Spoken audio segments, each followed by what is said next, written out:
Use to হয়ে গেছি গালি খাইতে খাইতে। সো আপনারা গালি দিলেও একটু ভেবে চিন্তে দেওয়া উচিত। সিনেমা হলে কি হয় যে দেশে সিনেমা চলবে ওই দেশে যদি মানে প্রেজেন্ট না থাকে তাহলে তো দেখতে পারে না। সো ওটিটি একটা ডিফারেন্ট মানে মিডিয়া যেখানে ঘরে বসে বসে দেখা যায়। সো অফকোর্স করা উচিত। সব বড় বড় আর্টিস্ট ওটিটিতে কাজ করে, কেন করব না? আমার ক্রাইম অ্যান্ড লাইক থ্রিলার কেন? আমার সঙ্গে যায় ব্যাপারটা। হ্যাঁ, আমি সব দেখাতে চাই না।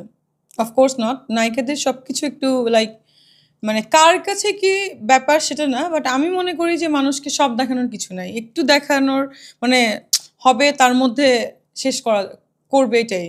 কারণ মানে অন স্ক্রিনে তো সব দেখানোর কিছু নাই। আমি সবকিছুতে ভিন্ন থাকতে চাই। আর ব্যাপারটা হচ্ছে যে আমি আসলে এত খোলামেলা সিন করতে কখনোই চাই না। আমার তো ভালো লাগে যদি আমাকে বলে যে বোরকা পরে বা ওই হিজাব পরে কাজ করো, তাহলে আমার আরো ভালো লাগবে। আমি কমফোর্টেবল ফিল করি। কারণ দেখেন ওরা সবাই দেখাতে চায়, ওকে ফাইন। সেটা যার ব্যাপার।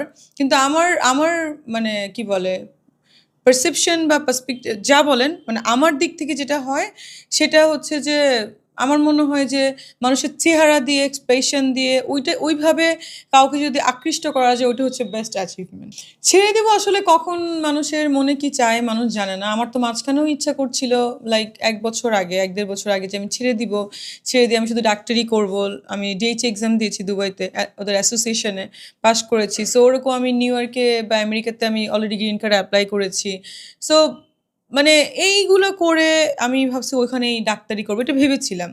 তো আসলে যাই না, মানুষের মন চেঞ্জ হতে পারে। মাঝে আমার আব্বু যখন অসুস্থ ছিল তখন আমার মনে হয়েছে সব ছেড়ে দিব, দিয়ে আসলে হজ করে উমরা করে আমি লাইক থাকে না আমি খুব সফট মেন্টালিটির। তো ওই জন্য আমার মনে হয়েছিল যে আমি ছেড়ে দিব। আমার নিরাপদ আর অনিরাপদের কিছু নেই। বাট হ্যাঁ, শিল্পীদের ব্যাপার হচ্ছে যে এটা আসলে ঠিক হয়ে যাবে। এটা আসলে এখন তো দেশের একটা সিচুয়েশন খারাপ, মানে একটা ক্রাইসিস মোমেন্টে আছে। সো ঠিক হয়ে যাবে কয়েকদিনের ভিতরে। বাট আমাদের আর্টিস্টদের আসলে কাজ করতে দেওয়া উচিত। কারণ আমাদের আসলে এতটুকু বলবো যে আমাদের এটা করেই খাইতে হয় অন কাইন্ডস অফ, বা আমাদের চলতে হয়। আমাদের যেমন আমার হয়তো বা ডিফারেন্ট প্রফেশন আছে, আমি ডাক্তারি করি বা আমার বিজনেস আছে, that is the different thing. But maximum যারা আর্টিস্ট আছেন তাদের এটাই হচ্ছে তাদের হ্যান্ড টু মাউথ, বা তারা এটা ছাড়া কিছু করতে পারে না, তাদের প্রফেশন। সো ওই ক্ষেত্রে যদি হিসাব করা হয় সবাইকে কাজ করতে দেওয়া উচিত। লাগে একটা ট্রেন্ড চালু করে দিচ্ছে, দুবাইকে ব্র্যান্ড করে দিচ্ছে। আমাকে একজন বলছে আপনি কি দুবাইকে আপনার মনে হয় আপনি ব্র্যান্ড করে দিচ্ছেন? হ্যাঁ, দুবাই এতদিন ব্র্যান্ড ছিল না, আমার জন্য ব্র্যান্ড হয়ে গেছে দুবাই। দুবাইয়ের ব্র্যান্ড অ্যাম্বাসেডর হিসেবে আমাকে নিয়োগ দিবে কয়দিন পর।